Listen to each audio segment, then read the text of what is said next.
Mic check, mic check. Welcome back to another episode of the Second Half Podcast. I'm your host, Jabari Saunders. We're going to another great conversation talking to former athletes, leaders, and entertainers about their journey in the second half. So, of course, I'm going to give you that good conversation, and we're going to dive right into it.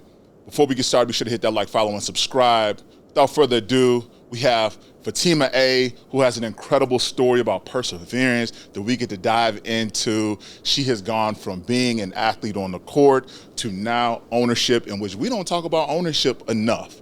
And she is the CEO and founder of the Women's Premier Basketball Association. I'm excited to have her. Faatimah A, welcome to the second half. Thank you so much, Jabari. It is an honor to be here. Yes, yes. So, I mean, it's a time in the making, but we're going to start from the jump. And I know you have an incredible story, just us in our conversation and interaction. But let's go back. Like, where are you from? Where did the journey start for you? Well, I'm from Toronto, Ontario, but my family and we moved over to the Bay Area when I was like 5. So this is like my second home. So I've grown up out here and I've been here in the Bay, you know. That's Love it. The town is what I know that some of my guys they all refer to being in the town. I definitely gotta give a shout out to Toronto because there's so much basketball culture that people don't even really talk about, right? There's sport culture that's there, and so someone who's from there, I'm sure you have a true respect for Toronto and the basketball era and sports that's going on there as well. Absolutely. And I love the fact that there's now a WNBA team there, the Toronto Tempo. Yes. So again, Yes. just elevating the overall profile of women's basketball and opportunities in Canada right now. And I'm wishing them nothing but the best. Absolutely, absolutely. So now we get into this space. You're in the town. You're growing up, I won't say born and raised, but just raised in Oakland. What was that experience like, especially as it related to family life? Like, what was your interaction there? Um, it was very interesting because again, like I was brought up Muslim. So when we left Canada and we came here to the Bay, I didn't really have anyone, family wise. So I was able to create family within the community there whenever we would go to the mosque, right? So, Yeah. like, that experience in itself, being in Oakland, going through what I had to go through growing up, it was an interesting, like, time space. But I tell everyone every time I, like, get a chance to talk about it, I'm like, Oakland is one of those places where if you can make it here, you can make it anywhere. And I understood that at a very young age because, like, my family and we were living in a homeless shelter when I was in middle school. Like, that was a very pivotal time for me. And the one moment that really helped me to put things into perspective was the time that, it's the holiday break, and the Golden State Warriors basketball camp, they end up giving all of the kids in our shelter scholarships to go to camp for the week. Okay. Had no idea where I was going, but like they just told us we're going somewhere. I had jeans on the first day of camp. Like that's Okay. that's just like how Yep. like Yep. aware I was. But that week was such a beautiful week. I woke up every morning looking forward to coming to camp because that allowed me to just be a kid. I didn't have to be this person going through this circumstance. I got to be a basketball player. I was learning. I had people pour into me. And I think at that point, I needed to win. I needed people to pour into me because I was going through all of these things, but ended up getting MVP of the camp as well as camper of the week. And that really put things into perspective. It showed me that, like, if I wanted something bad enough, I had to put the work in. Community is important, but sport is a vehicle that is going to allow you to get to where you want to go. So from then, I used that experience to be able to help me get through any type of hardship or adversity that I was I was being faced with my life moving forward. Yeah. No, being at a young age, I mean, working through that, persevering, the adversity that's there that you're dealing with. Did you have somebody around you that helped you along the way? I mean, you said you grew up in a shelter in some aspects, some form of it, How did you kind of figure out beyond just being at that camp? Was somebody kind of there to help guide you during that time?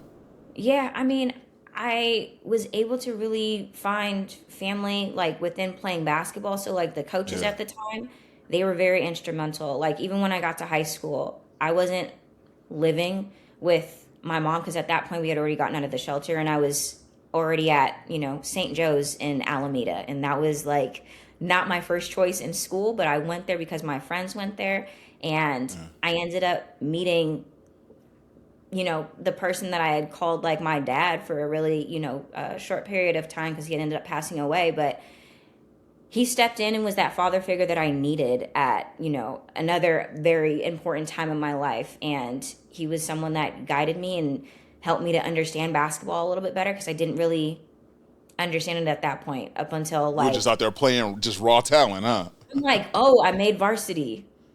Had no idea. I just knew it was the top level, right? Made varsity Yep, freshman yep, year, yep.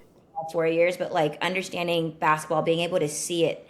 Like I just met Candace Parker last week, and I told Yeah, her yeah. I went to go see Stanford play Tennessee, and like being able to watch Shannon Bobbitt play, especially with me being an undersized guard, like it helped me. It just continued to light that fire within me that anything is possible, right? Yep, yep, Yeah. yep. Absolutely. So clearly, you were able to build your community around you. You had that guidance for that father figure there, but you also were able to see some things that not many young girls get the opportunity to do by being inspired by those such as Candace Parker. Who else was also during that journey that was inspiring you at that time? Oh man, like I had some teachers that really stepped up and took the time to understand who I was. At that Yep, point in my life, I had um, some great coaches that really poured into me and was that support system because again, like yep. that was kind of something that I struggled with for so long. And then like I would have my like pretend mentors in my head. Didn't haven't met them yet, but I'm just like, I love what you're doing. I love how whatever you say, it makes me feel and it inspires me. And I'm just like, I'm gonna meet them one day. So Yeah, yeah. um yeah, shout out to all of them because it really helped me to stay focused, but just understand what my value is in life and helped me to Yeah. really be able to turn my passion into purpose as I got older.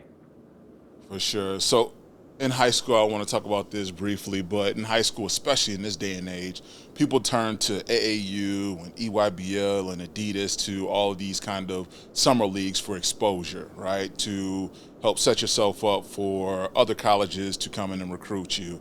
Did you play at that time any AAU or travel ball to kind of help with that journey in that league? Because, like you said, you're an undersized guard, so I'm sure it's very difficult to kind of catch the eye of any one of those, big coaches like a Pat Summitt or, you know what I mean, or a Gino Ariema.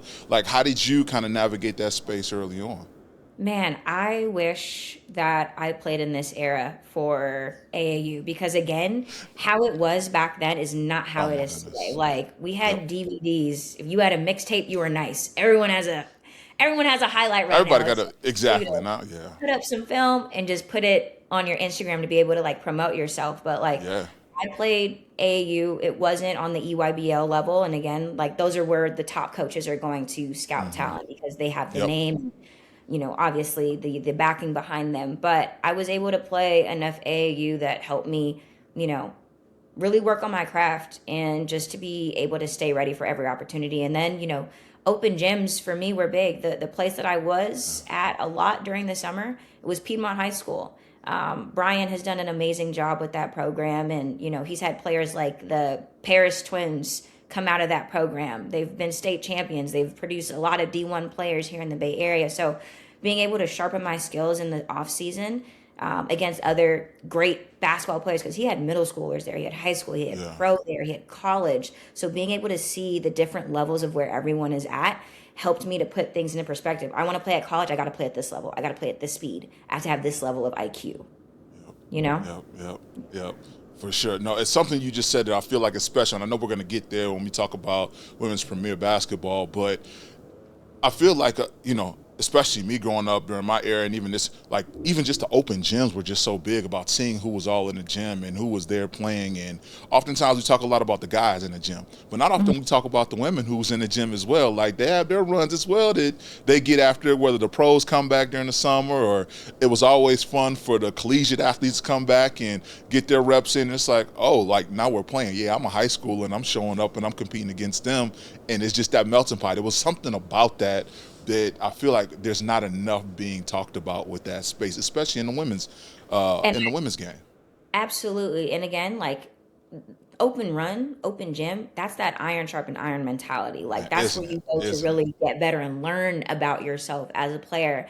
And I think it's not talked about enough because there aren't that many spaces for women to play in the off season. So it's just Yeah. like it's one of those word of mouth type of things, or if you know, and you Yep. tell a friend because you want them to come get, this 2 hour run in. And if it's Monday through Friday, you have now 5 different opportunities to go show up, work on your game outside of, your other skill development or strength and conditioning. Exactly. So I Exactly. hope, to create more opportunities like that. Because I see the value in it. Like even, what is it, Don Staley was talking about, kids don't play enough pickup, you know? They don't. Top to And bottom, men's, women, boys, girls, they don't play enough pickups. I it's mean, so, it's so yeah, so true. absolutely. So it's just like, how are you able to really apply what you're learning if you're not using it in game situations to see if it actually works, right? Don't wait till it's game Absolutely. time to show up and show out. Like prepare so that you're ready for the opportunity. Absolutely. So tell me this. Obviously, high school moment in time, you have your 4 years. Now you're at that decision time where you're trying to figure out what's next. What's that next stage for you, which obviously is college. What was kind of your experience from a recruiting standpoint, if you were being recruited heavily during that time? Man, I think I owe it to my, entrepreneurial background because I wasn't highly recruited. I was like, okay, how do I get these coaches to take notice of me? I need a film. Okay, let me start gathering DVDs of my games so I can start mailing The them out. DVD era. Emailing, we're mailing Yep. them out, hoping that a Yeah. coach will take a chance on you. And I was always one of those people like, okay, well, how do I get what's another opportunity to get seen by a coach? I'm going to their open gym. I'm going to the college open gyms as well. Like wherever I can at least have a conversation with someone so that I can find my way in. That's what I was doing. But like college for me, I went to 2 JUCOs to begin with. Always Okay. for my entire, collegiate career, except for like one experience, I'd always been a part of a winning program. So I Yeah. understand the hard work, the attention to detail that it took to be able to get to that postseason and to ultimately hopefully become a champion. So like I went to City College of San Francisco my first year. I went to Santa Rosa Junior College my second. I ended up getting a full ride to go to Texas A&M International in Laredo, Texas. Was not a good experience for me. I was gonna say that's a bit of a culture shock going from Oakland to Texas, right? It was, but also it's just like I had gone from playing in high school to barely getting minutes in college, and I was just like, okay, this year's going to be different. Keep working at Keep it. Like pushing. I Yep. believed in myself so much that I was just like, okay, Yeah. like I'm going to just keep working until I get the opportunity where I feel I'm going to be, considered someone valuable, to the Yeah. team, and ended up going back to Toronto because I did my research and I was like, okay, we get 5 years of eligibility here as opposed to 4. I'm on my last year. I Interesting. want to get this year back. Yeah. I'm gonna go back up north. I'm about to go back home, Yeah. right? Why So not? If that's the hustle, that's what it needs to happen. Yep. yeah, and I'm like, everybody has the loopholes with NIL now. I'm like, Oh my goodness. that was my Yep. COVID year. That was Like your loophole. That was your that was moment. my Yep. loophole, right? I'm like, okay, cool. Let me figure this out. Ended up redshirting because the credits that I had didn't transfer over to the Canadian schooling system because obviously the curriculum is different. So ended up taking that year to like really study the Canadian game because Hmm. that game is different than how the game is played here in the US. Yep. And again, like I found myself in a situation where I wasn't getting enough playing time, but I realized that like just keep working. Like Yep. the teammates that I had, they were super supportive, but again, I knew if we went at it in practice, they would be prepared to go out and do what they needed to do. And ultimately, everybody I played defense again, played against in practice, like they ended up being, first team or second team, getting those type of Yep. accolades. But just really being able to understand that, like, when my moment was, on its way, it's arriving, like, I just needed to be ready. So, You ready? Yep. um, that was a different experience for me because like by the end of it didn't really get that much playing time, but I knew that I believed in myself and I really had to learn now the business of basketball as I'm navigating to this space of now getting to becoming a pro, you Yeah. know. Yeah. For sure.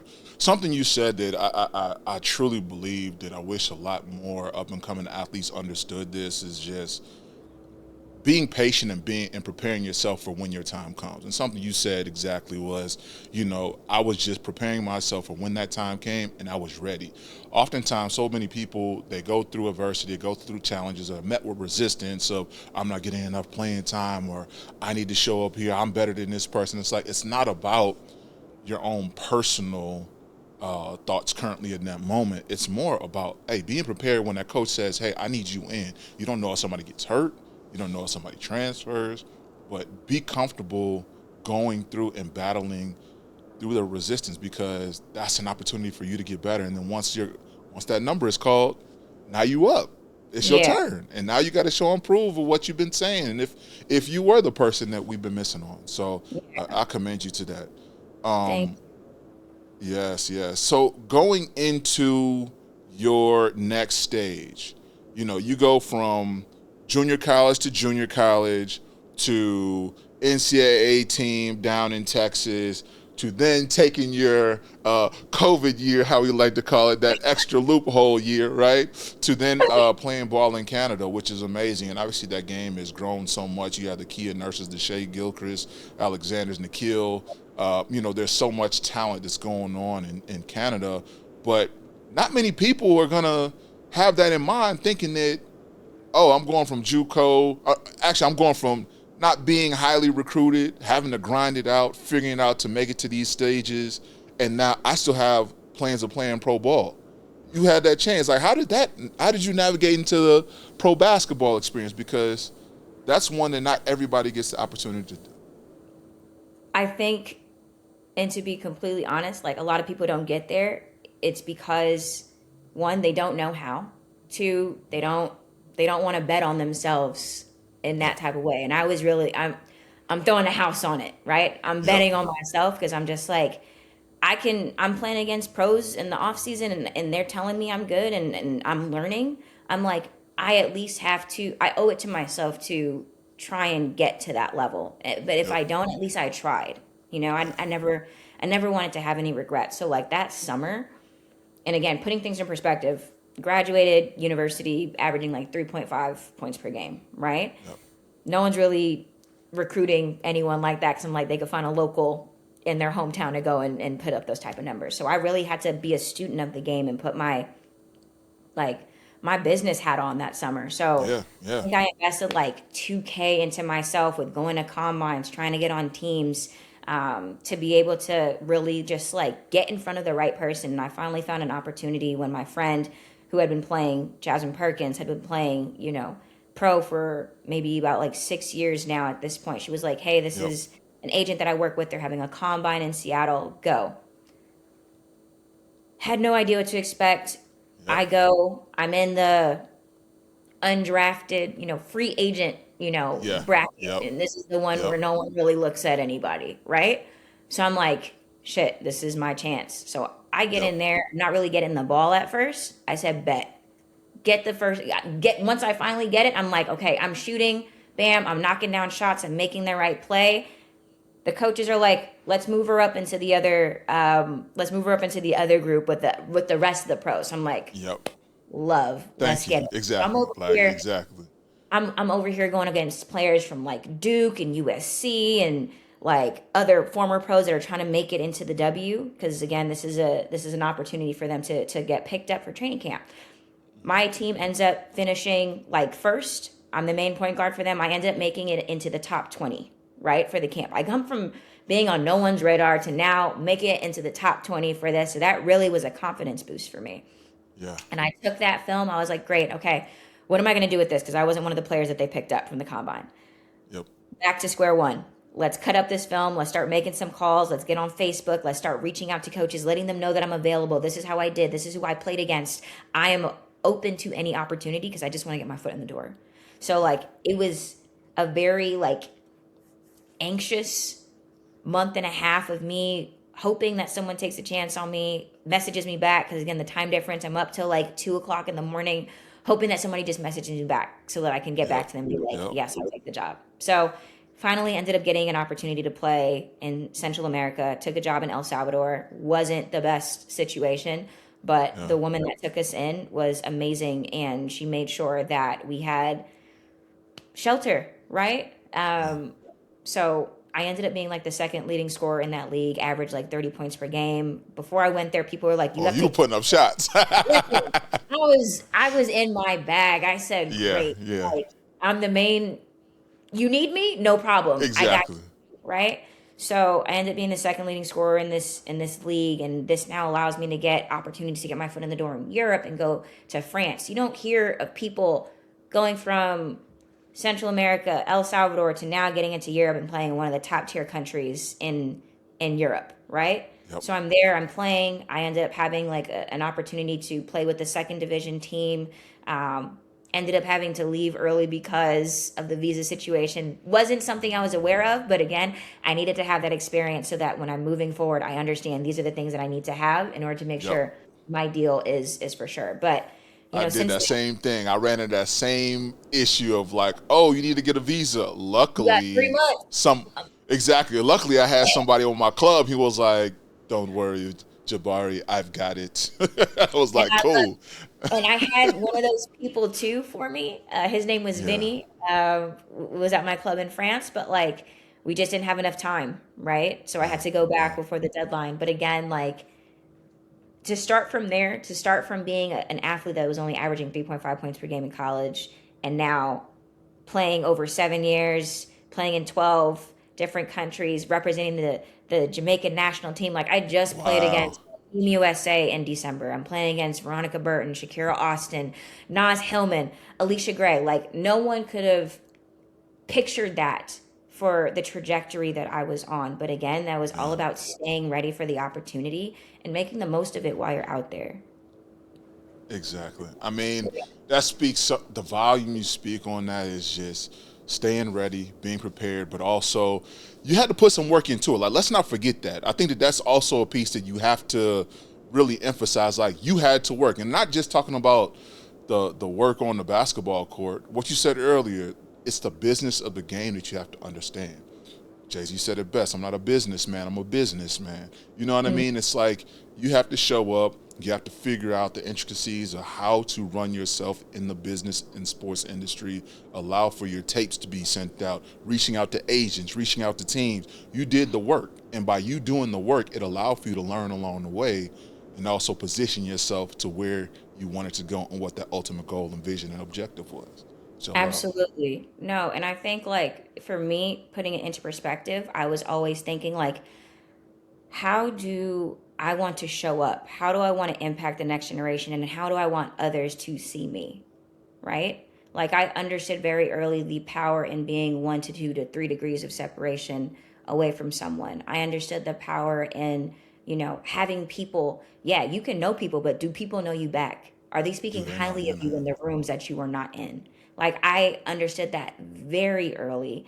And as I got older and I'm experiencing new things, I'm refining what that means every single time so that now I'm like, okay, if I want to be in this room, this is how I need to show Yep. up ultimately. Yep. So again, Yep. the work that goes in off of the court is just as important as the work that I put in on the court. Because again, I'm a businessman, right? Yep. You are a Yep. brand. Package this brand, treat this brand with care because again, your reputation is so important at this level. 1,000%. Yeah. Most people, they hurt your knee. I mean, you spent 12 years. You might get injured, hurt your knee. You may run out of contracts. You may get to old age. What was that moment that you had to figure out when you had to take the shoes off for the last time? So you thought, Man, it was probably last year. I'm not gonna lie to you. Like I okay, had a nasty ankle sprain playing in the Drew League or the one of the leagues, right? one of the And leagues, yeah, one of the leagues out in LA, not the one of the leagues, but I don't want to put them on blast, but uh huh, had a nasty ankle sprain. I went up for a shot and somebody didn't let me land. Thought, it was a typical ankle sprain, but like after like the 2 weeks and I'm not getting better and I'm supposed to be leaving in two yeah, weeks, uh huh, I'm getting nervous. And I finally go and I get an x-ray and they're like, piece of your bone is chipped off. I'm like, it broke me because I'm just like, your life starts flashing before your eyes, right? You have all of yeah, these things planned for you. And Now God has something different planned for you. So I'm like, okay, Yep. what's a non-invasive way that I can heal this? I got to be in a boot. I went through the biggest, probably one of the biggest moments of depression in my life because I'm just like, it's this identity crisis that I'm dealing with. If people are still going to value me the way that, you know, I've been valued up until this point when I'm not playing the game, right? What am I going to do financially? Like I just Yep. brought my entire organization, or not my entire organization, but I brought my team to go and play in FIBA WBLA, and now Yeah. I'm Yeah. here, and I don't know what's next for me. So it was a very scary moment, and like it forced me to sit down and to really understand who I was as a person, Yep. Yeah. right? So at that moment, like it allowed me to now pour into other things. Because again, I had been running the Women's Premier Basketball Association remote for the last, since inception until, year three. But I've been there, time in and time out because I'm in my season. Then I'll transition over into the WPBA, but I'm still, planning for things. But this season alone is probably the most important for me because I was able to really understand the business of basketball, Mm-hmm. really put myself in a position to where, okay, what do you envision for this league moving forward? Yes, this is a great league now, but what do you see moving forward? Could this be a G League? Could this be the Yep. best development league in the world? How are we going to get there? I need to get smarter as a businesswoman. I need to start making the connections. I need to start building these relationships with folks so that now they can now start identifying what this league Yep. is within the women's basketball ecosystem. So I want to say it was kind of like a blessing in disguise because I got Yeah. my body was able to rest. I got back out last year and started competing, but that was a scary moment for me. It That was, was a moment. yeah. No, you're speaking on, and I think that more people have to hear this. Is like there is a time where you're going to have an identity. You're going to question your identity, who you are. Are you just only a basketball player, or only an athlete? And you have to figure out who you are. In moments like that, when you are in injury, where you got this full plan mapped out, and you think, oh, I know I'm going to this country. I'm going to go play, and I'm going to make $250,000 or whatever it is that they're going to pay me, and I'm going to use that to put towards this league, and you go through your checklist of things, and all of a sudden, like you said, it flashed right before you. I was like, now what? It's such a Mhm. daunting conversation that you really have to have with nobody except yourself. And sometimes it does put you in a depressed state. And I think that for those who understand that and can try to navigate that a little earlier, it helps you out so much more in the long run. Well, I don't want to land solely on that, but you are such a go-getter. You're somebody who, hey, I'll put the ball out there and I'll figure it out along the way. It sounds as if you created the Women's Premier Basketball Association while you were playing. Do I have Yeah. kind of that timeline correct? Yeah. And yeah, like it was a crazy moment for all of that to come to fruition because again, like I just signed a contract. I'm in Mexico. I'm playing top league and there's a lot of shifts going on in my life. And, you know, someone told me I couldn't. Someone told me if I created something, it wasn't going to, make noise or pop the way that it should unless I stay with Yeah. them. So I said, bet, took the challenge, prayed on it, and got to work and started cooking, right? Yep. And because I Yep. was able to build the relationships that I've built within my community, I had people willing to take a chance on me and go on this journey with me and help me lay the foundation for this organization. So, like,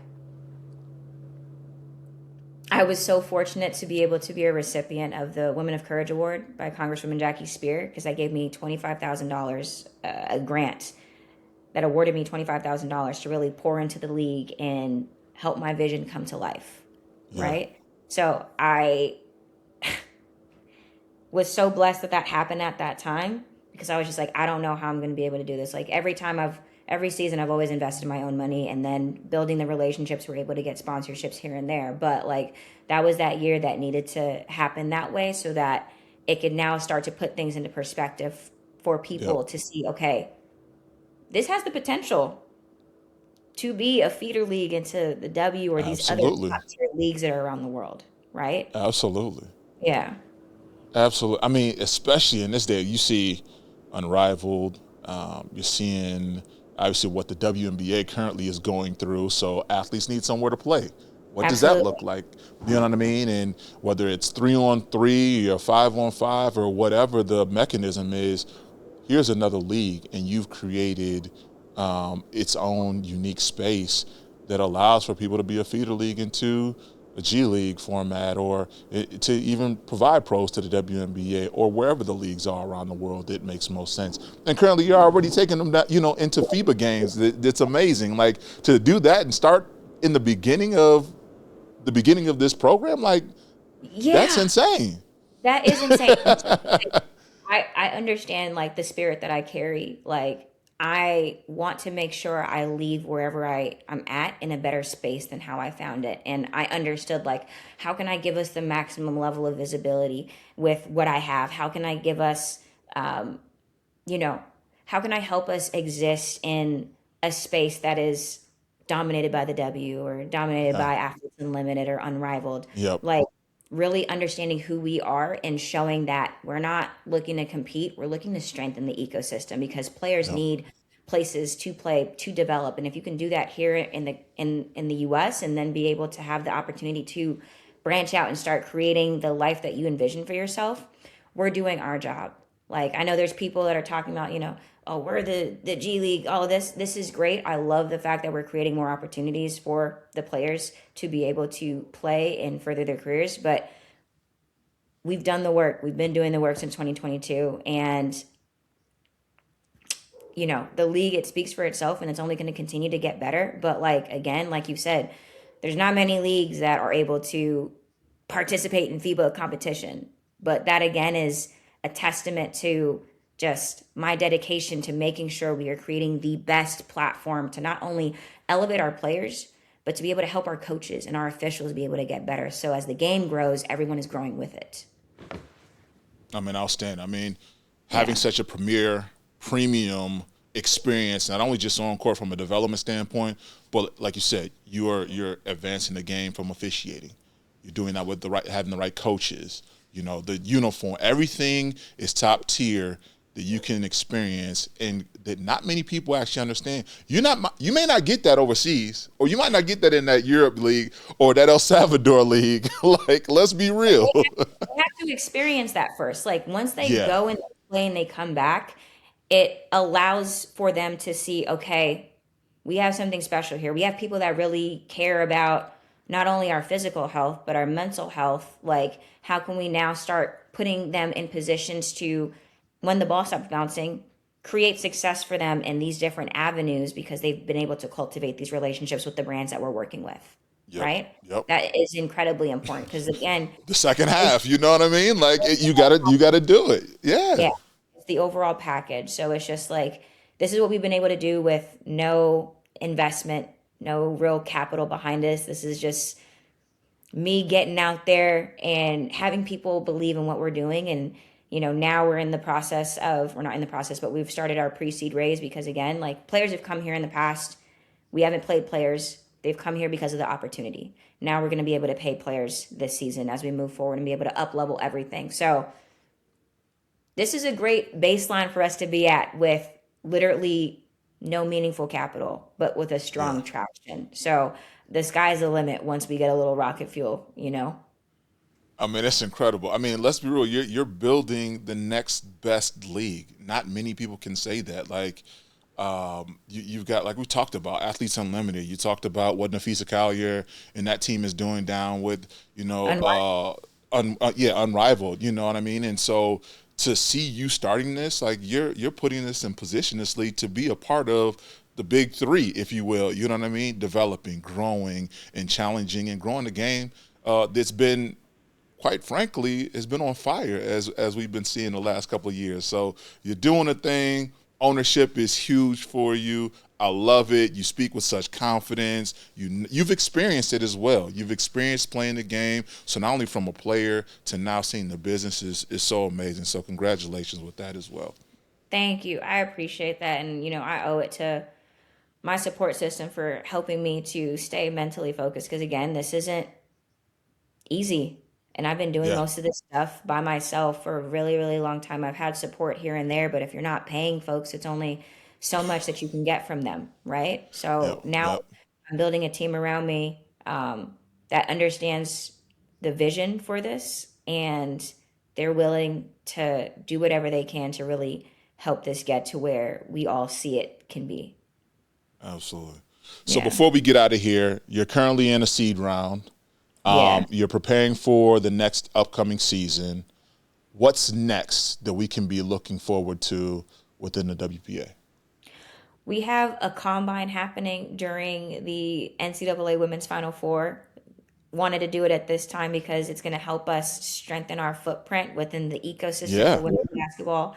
What better place to do it at than where everyone is everyone's going going to to be. be, right? So we're taking the top 80 athletes, top, from the NCAA space, top pros that are looking to get into the WPBA because this is going to be the entry point for them to be able to get considered or drafted for a roster, and Yep. hopefully, get them a training camp invite since we'll have some WNBA personnel in the building. So I've been to combines in the past. Like I talked about my experience. Okay, I didn't get picked up, but what's next for me? If I didn't know how to Yep. do that, like I don't know where I would be. But everybody that's coming in, we want them to leave with something and be able to teach them how to now market themselves as a brand so that they can move forward. Because again, Yep. if you don't have the right people in your corner, if you don't have the right representation, like it makes it really hard for you to understand this space. And first and foremost, like I want to be a pro. Great. What market are you going to be able to excel in to really show your attributes as a player? Yep. Right? Pick the Yep. right destination that's going to be able to help you create longevity. So, yeah, we've got that. We've got our season starting June 6th. We've got our last tryout. Well, we have a tryout happening in May, May 2nd and 3rd, to be able to gather up the rest of the remaining players that are looking to play. But, from June 6th until August 14th, we're rolling with the WPBA. That's awesome. WPBA, where can we find and stay in tune with you, whether you're an investor or someone who's interested in playing in the league or just a fan? Where can we kind of stay in tune with you? Go on our website, womenspba.com. Follow us on social media at womenspba. You can even email me. It's my first name at womenspba.org if you're looking for investment opportunity. And I get back to people relatively quick because I appreciate their time and I understand. Time is money. So follow us Absolutely. there, continue to support us. Come to our games. We're going to be announcing our location soon. But yeah, we plan on up leveling everything this season to be able to give not only our players but our fans a great experience for what the WPBA is bringing to the game. I love it. What you're doing is incredible. I appreciate you taking the time to not only share your journey and your story, because there's so many young and upcoming athletes who need to understand it. It's a grind. Not everybody has the opportunity to go through the game and be the next, a Candace Parker by it being that easy. Sometimes it's going to take a little bit of a grind. Some people are going to need you to put in the work. Send the DVDs or the mixtapes to coaches. Don't wait for an agent to come and reach out to you. You be your own agent until you get the right agent who's willing to put that work in on your behalf. And so the sooner the people understand that it's important. And then, of course, understanding your second half. Now we're going from being an athlete to ownership, which is so amazing. And congratulations again on what you have accomplished. I'm excited to stay in tune with you and truly be a support system and hopefully an investor and even someone who just kind of brings the second half around and just helps share the journey of life after their sports careers. Thank you, Jabari. I appreciate you so much. And again, just thank you for the work that you're doing and this platform you have created to help players be able to help people share their story and what they're doing in the second half of their lives. So I thank I you. love it. Yes, Yeah. no, thank you.